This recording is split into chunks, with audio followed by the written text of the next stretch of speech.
All right, so now I have the motor just finger tight, not tight at all. And if I turn this on, let's see how fast it goes. Pretty good, pretty good. And watch out, watch your fingers.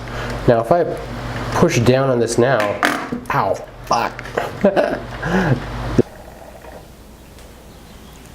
Today I want to talk about how to fix your fan, so you don't have to throw it out and buy a new one whenever it decides to bind or seize up. Now, as you can see, this fan is turning fine now, wasn't about a half hour ago. And the reason for this was because it just needed a little bit of love. You need to just add some lube to it, and also make sure that it's correctly balanced, which is something that a lot of the videos don't really show, is how to balance the motor, the stator inside the windings. And that was the problem I had, and that's what the other videos didn't really talk about that I wanted to talk about, because my issue related to putting it back together wrong. All right, so this is on there good, that's on there good.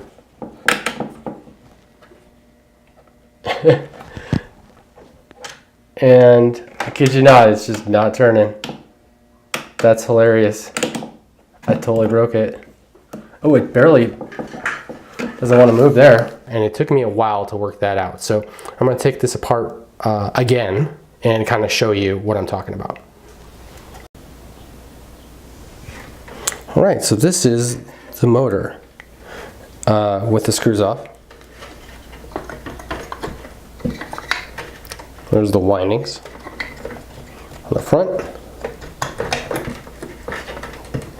and the windings on the back, and then I believe that's called the stator in the center here.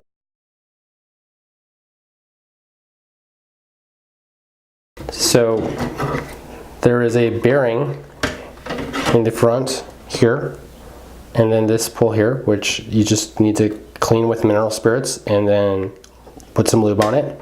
Just kind of move it forward so that it spins nice and freely like that.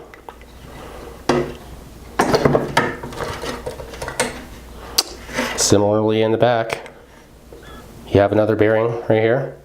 This one is a little bit more difficult because this is connected to this assembly. Took a hairpin, some cotton from a cotton ball, and some mineral spirits, cleaned that out, good to go. Now, of course, like I said, the difficult part is putting this back together correctly. So this goes back in like so. This goes in like so. And then when you put it back together, you need to make sure that this turns correctly. Now, notice right now, it doesn't really turn very well, whereas before it did turn extremely well. And I'm not really even clamping this with a large amount of force. So what exactly is that problem there? Well, I'm going to put these bolts on, and then we'll turn it on, and then we'll get it calibrated and aligned with it on, which might be a little bit dangerous, so warning, watch out for fingers and lamps. All right, so now I have the motor just finger tight, not tight at all. And if I turn this on, let's see how fast it goes. Pretty good, pretty good. And watch out, watch your fingers. Now if I push down on this now, ow, fuck. You'll see that, this is harder to do with the camera on. You'll see that it's not really binding, okay? Now if I were to go ahead, turn it off, tighten this sucker up like so.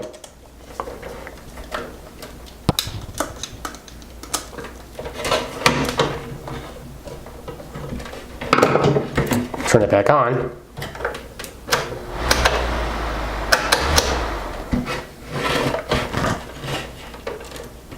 It's fine because it's really good. I don't know.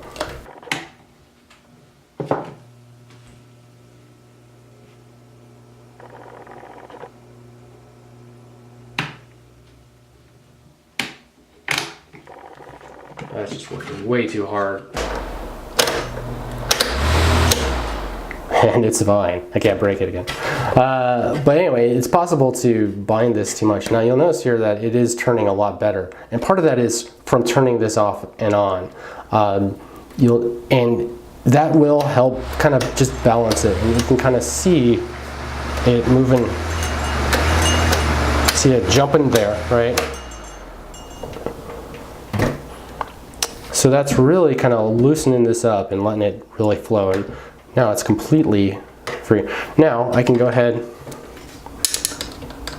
and tighten this up some more than finger tight. And it should be good to go.